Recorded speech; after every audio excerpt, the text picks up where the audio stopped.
Hukuman mati untuk koruptor, Prabowo ledakan bom kebijakan, pejabat panik.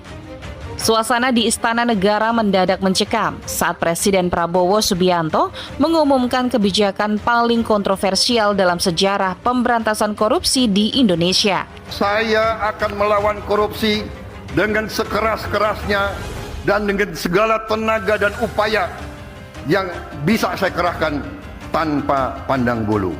Dengan suara baritonnya yang tegas, ia menyatakan bahwa mulai hari ini siapapun yang terbukti mencuri uang negara bahkan hanya Rp1 akan menghadapi hukuman mati. Pernyataan tersebut langsung meledak seperti dinamit di tengah ruang konferensi yang dipenuhi pejabat dan jurnalis. Banyak yang awalnya mengira ini hanyalah retorika kampanye yang tak akan pernah terwujud.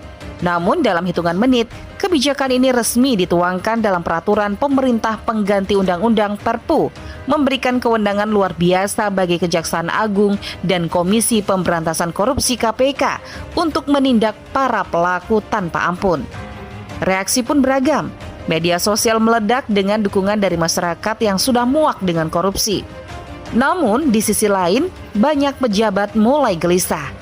Beberapa langsung mengecek ulang laporan keuangan mereka, sementara yang lain bahkan dikabarkan mengalami serangan jantung akibat ketakutan.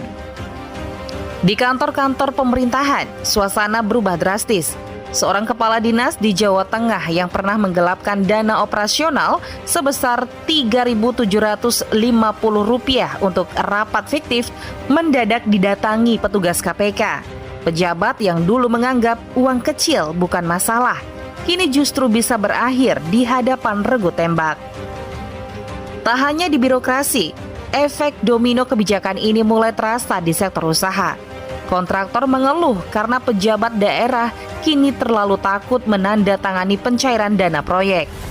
Di beberapa kementerian, para pegawai memilih menunda keputusan anggaran demi menyelamatkan diri, menyebabkan birokrasi yang sudah lambat menjadi semakin lumpuh.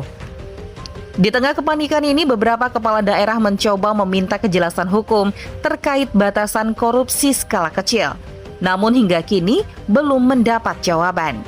Sementara itu KPK mulai kewalahan menangani ribuan laporan yang masuk, sebagian besar justru berasal dari para pejabat yang ingin menyelamatkan diri dengan menyerahkan kolega mereka sendiri. Indonesia kini memasuki babak baru dalam perang melawan korupsi.